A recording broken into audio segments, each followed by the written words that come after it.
Hello students, आज हम नया अध्याय अवकलज के अनुप्रयोग इसका अध्ययन करना प्रारंभ करते हैं।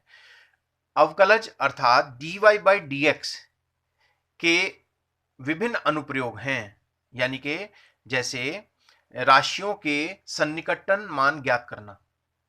दूसरा हम कह सकते हैं वर्धमान तथा ह्रासमान फलन ज्ञात करने में इसका उपयोग किया जा सकता है। दूसरा, किसी वक्र पर स्थित बिंदु पर स्पर्श रेखा अभिलंब के समीकरणों को ज्ञात करने में इसका उपयोग किया जा सकता है। तो इसमें पहला जो अनुप्रयोग है वो हम ले रहे हैं वर्धमान तथा ह्रासमान फलन। वर्धमान माने बढ़ना, बढ़ता हुआ, और ह्रासमान माने घटता हुआ। इसको आप ऐसे समझ सकते हैं, यदि फलन f अंतराल a b, ठीक है, ये संवृत अंतराल ए बी पर सतत और विवृत अंतराल ए बी पर अवकलनीय है, तब हमें देखना है कि ए कॉमा बी यानी कि संवृत अंतराल ए बी में y वर्धमान है यदि प्रत्येक x belongs to A B के लिए, ये जो अंतराल है इसके विवृत अंतराल के लिए f dash x is greater than 0। ये हमें चेक करना है भाई, सतत और विवृत अंतराल में अवकलनीय है तो अवकलनीय है, तो f डैश x अगर ग्रेटर देन 0 है तो हम कहेंगे फलन वर्धमान है। वर्धमान मतलब बढ़ता हुआ। और यदि less than f dash x less than 0 है तो ये क्या कहलाएगा? ह्रासमान कहलाएगा। और अगर उसका f डैश x का मतलब प्रथम अवकलज, जिसको हम dy बाई dx भी बोलते हैं, है ना, तो f डैश x अगर लेस देन है तो ह्रासमान होगा, ग्रेटर देन है तो वर्धमान होगा। अगर अचर है, यदि प्रत्येक x belongs to A B के लिए f डैश x अगर इसका मान 0 आ जाता है तो ये फलन क्या कहलाएगा? अचर फलन कहलाएगा। तो हम ये समझ सकते हैं, जैसे हमने ये कोई फलन है f x is equal to x square, f x is equal to x square है, तो आप देख रहे हैं ये मूल बिंदु है, ये एक्स अक्ष है और ये वाई अक्ष है और ये मूल बिंदु है। तो ये एक फलन है, जैसे हमने कहा एफ एक्स बराबर एक्स स्क्वायर के लिए, यानी कि एक्स के विभिन्न मानों के लिए ये मान लिया हमने एक ग्राफ खींचा। तो आप देख रहे हैं यहां से लेकर ये मूल बिंदु से पहले जो फलन है वो क्या है? निरंतर घट रहा है। एक्स के ऋणात्मक मानों के लिए, एक्स लेस देन 0 के लिए फलन का मान क्या हो रहा है? निरंतर घट रहा है, जिसे हम क्या कहेंगे? ह्रासमान। फलन क्या हो रहा है? इस ह्रासमान हो रहा है, ठीक है। और मूल बिंदु से दाईं ओर अर्थात ग्रेटर देन 0 के लिए फलन आप देख रहे हैं ये बढ़ रहा है, तो इसे हम कहते हैं वर्धमान फलन। तो इसको आप इस तरह से समझ सकते हैं, वर्धमान ये हो गया, और ये क्या कहलाएगा? ह्रासमान। अगर ये इस तरह से जाएगा तो ये तो इस समय निरंतर वर्धमान है, निरंतर ह्रासमान है। अगर ये ब्रेकिंग में आएगा इस तरह से, ऊपर नीचे इस तरह से, तो उसे हम कहेंगे खाली वर्धमान या ह्रासमान कह सकते हैं, और ये क्या है? निरंतर वर्धमान है, ठीक है।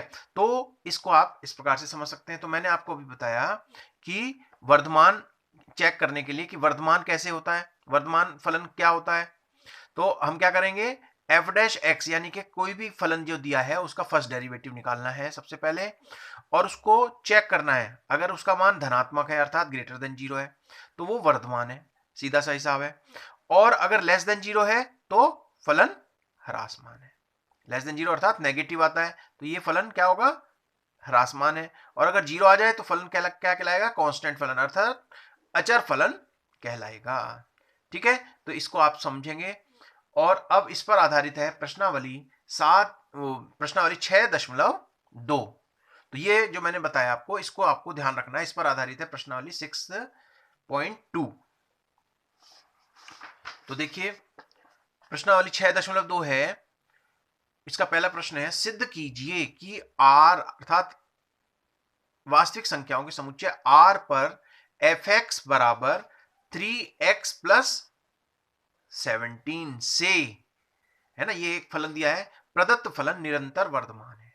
निरंतर वर्धमान के लिए हमें क्या बताया था अभी? f डैश x जो है वो धनात्मक होना चाहिए अर्थात ग्रेटर देन 0 होना चाहिए। तो f(x) दिया है, इसका हम डिफरेंशिएट करेंगे, इसको differentiating with respect to x। तो f dash x is equal to 3 into 1, x का होता है 1 और ये कांस्टेंट है तो 17 का क्या हो जाएगा? 0 हो जाएगा। f dash x is equal to क्या हो जाएगा? 3। यानी कि धनात्मक आ रही है वैल्यू। तो अभी बताया था एफ डैश एक्स अगर ग्रेटर देन 0 अर्थात पॉजिटिव है तो हम क्या कह सकते हैं, x बिलोंग्स टू r, यानी कि सभी वास्तविक मानों के लिए f डैश x धनात्मक है, इसलिए फलन एफ एक्स आर पर निरंतर वर्धमान है। ठीक है, तो ग्राफ इसका बढ़ता हुआ है। तो अब इसी तरह से दूसरा क्वेश्चन है, देखिए ध्यान से, सिद्ध कीजिए कि r पर एफ एक्स बराबर e की पावर 2x, e की पावर 2x से प्रदत्त फलन निरंतर वर्धमान है। तो इसमें भी क्या करेंगे, differentiating with respect to x, इसका अवकलन करेंगे x के सापेक्ष, फिर f dash x is equal to e की पावर 2x, e की पावर 2x, और जिसको हम x मानते हैं उसका आगे डिफरेंशिएशन कितना हो जाएगा, 2x का 2। तो चूंकि x बिलोंग्स टू r, सभी मानों के लिए f डैश x बराबर पॉजिटिव अर्थात धनात्मक है। x बिलोंग्स टू r, सभी यानी कि सभी वास्तविक मानों के लिए f डैश x क्या होगा, पॉजिटिव आएगा हमेशा। जब भी इसका मान ये चरघातांक है तो इसमें इसका मान सदैव क्या आएगा, धनात्मक आएगा, और जब धनात्मक आएगा तो इसका हम कह सकते हैं r निरंतर वर्धमान है, हमेशा धनात्मक आएगा। ठीक है, सिद्ध कीजिए, अब नेक्स्ट है सिद्ध कीजिए, क्वेश्चन नंबर 3, सिद्ध कीजिए एफ एक्स बराबर साइन एक्स से प्रदत्त फलन। ये दिए हैं 3 पार्ट, ये फलन दिया है तो 3 पार्ट है।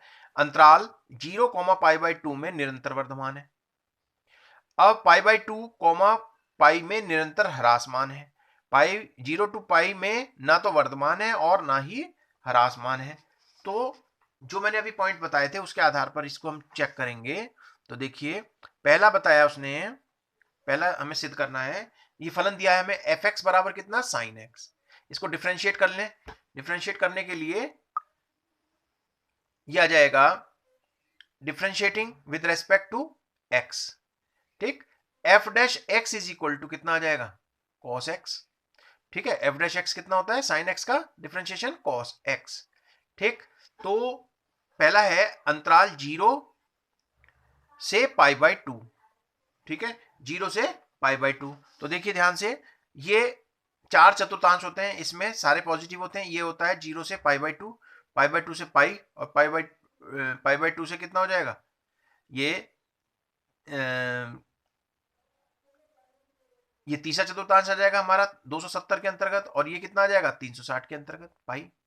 तो ये इस तरह से हमें पहला चतुर्थांश, दूसरा चतुर्थांश, तीसरा चतुर्थांश और चौथा चतुर्थांश, तो ये हमें इस आधार पे हम इसको डिसाइड कर सकते हैं। तो देखिए 0π/2 में एफ डैश एक्स बराबर कितना आ जाएगा, कॉस एक्स है। तो कॉस एक्स क्या होगा, 0 से पाई में सारे पॉजिटिव होते हैं, पहले चतुर्थांश आएगा, पहले में जब क्या है, धनात्मक आएगा, इसका हमेशा मान क्या आएगा, धनात्मक आएगा। तो एफ एक्स, x बिलोंग्स टू 0 to π/2, यानी कि x क्या है, यहाँ पर कोण है, x के 0 से π/2 के बीच में जो भी कोण रखेंगे, इसमें जो मान आएगा वो निरंतर वर्धमान होगा, जो मान आएगा वो सदैव पॉजिटिव होगा, इसलिए हम कहेंगे फलन निरंतर वर्धमान है। ठीक है, अब सेकंड है, ये अंतराल दिया हुआ है हमें π/2 to पाई में f डैश x बराबर कितना आ जाएगा, cos x। ये क्या है, ऋणात्मक होगा। अब ये कौन सा चतुर्थांश आ गया, सेकंड चतुर्थांश में क्या होता है, cos ऋणात्मक होता है। तो इसलिए एफ एक्स बराबर क्या हो जाएगा, अंतराल π/2 से पाई में निरंतर ह्रासमान होगा। जो मैंने शुरू में बताया उसके आधार पर इसको डिसाइड करना है। तो इसी तरह से अब तीसरा है सी, अब आता है 0 से पाई, ये 0 से पाई इसमें। तो अब आप ध्यान से देखिए, एफ डैश एक्स कितना आया, कॉस एक्स है। तो अब यहां से 0 to π/2 और π/2 से पाई, तो आप देख रहे हैं 0 से π/2 में तो ये धनात्मक होगा, और π/2 से पाई में क्या होगा, ऋणात्मक होता है कॉस। तो अतएव एफ एक्स अंतराल 0 से पाई में ना तो वर्धमान है और ना ही ह्रासमान है। आधे के लिए क्या हुआ, पॉजिटिव, और आधे के लिए क्या हुआ, नेगेटिव। तो इस केस में क्या कहलाएंगे, हम कहेंगे ना तो ये वर्धमान है और ना ही ये ह्रासमान है। तो इस तरह से इसको करेंगे आप। ठीक है, ध्यान से समझ के इसको कॉपी में लिखना है। नेक्स्ट है क्वेश्चन नंबर 4। तो देखिए क्वेश्चन नंबर 4 है, अंतराल ज्ञात करना है। अब इसमें क्या करना है, अंतराल ज्ञात करना है जिसमें एफ एक्स बराबर 2x² माइनस 3x से प्रदत्त फलन f a पहला है निरंतर वर्धमान है और निरंतर ह्रासमान है। उन अंतरालों को बताना है जिनमें निरंतर वर्धमान है और निरंतर ह्रासमान है।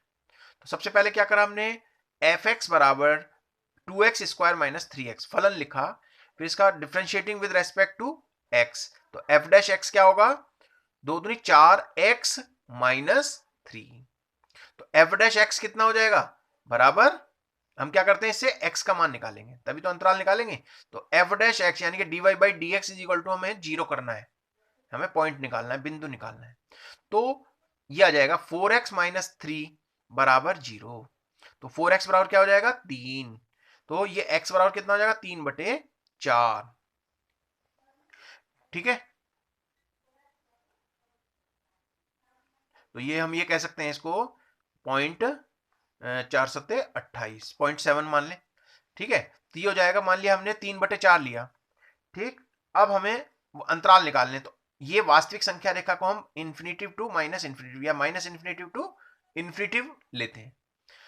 ये वास्तविक संख्या रेखा पर हम इसको चेक करते हैं। जैसे हमने ये बिंदु प्राप्त हो गया हमें x बराबर 3/4।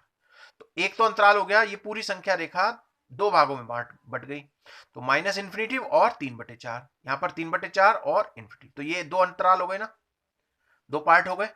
अब इसमें चेक करेंगे, अंतराल माइनस इन्फिनिटिव और 3/4 में f डैश x सदैव क्या होगा, ऋणात्मक होगा। कैसे, अगर आप 3/4 से थोड़ा कम, यानी कि थोड़ी कम वैल्यू इसमें रखेंगे तो कितना आएगा आपके पास, f डैश x कितना आ जाएगा, अगर हम इसमें ये आ जाएगा, ठीक है, तो इससे थोड़ी सी कम वैल्यू रखेंगे तो ये क्या होगा, सदैव ऋणात्मक प्राप्त होगी आप। ठीक है, सही है। तो अगर मान लिया हम यहां पर एक कुछ और वैल्यू रख सकते हैं x की, यानी कि x की 0.7 से कम वैल्यू रखेंगे। ठीक है, तो ये कितना होगा, है ना, 0.1 रख दें या 0.5 रख दें तो 5 चौक 20। ठीक है, तो ये 3 से कम आएगा, तो ये वैल्यू क्या आएगी हमारी, ऋणात्मक आएगी हमेशा। तो हम कहेंगे इस अंतराल में माइनस इन्फिनिटी टू 3/4 में फलन क्या है, निरंतर ह्रासमान है। ठीक है, निरंतर ह्रासमान है। तो ये जो सेकंड पार्ट था उसमें निरंतर ह्रासमान के लिए अंतराल ये आ जाएगा। अब ए पार्ट है, अब अगला है 3/4 और इन्फिनिटिव के लिए, तो इसमें f डैश x सदैव पॉजिटिव होगा। तो अगर आप 3/4 यानी 0.7 से अगर हम 0.8 रखें, है ना, तो इसमें जो वैल्यू आएगी वो हमेशा आप करके देख सकते हैं, ये धनात्मक आएगी, यानी कि ग्रेटर देन 0 आएगी। तो हम कह सकते हैं अतः fx अंतराल 3/4 इन्फिनिटी में निरंतर वर्धमान है। ठीक है, तो अब आप अभ्यास कार्य के रूप में क्वेश्चन नंबर 5 और 6 करेंगे, बिल्कुल इसी तरह से आपको चेक करना है। ठीक है, आज के लिए इतना ही, धन्यवाद।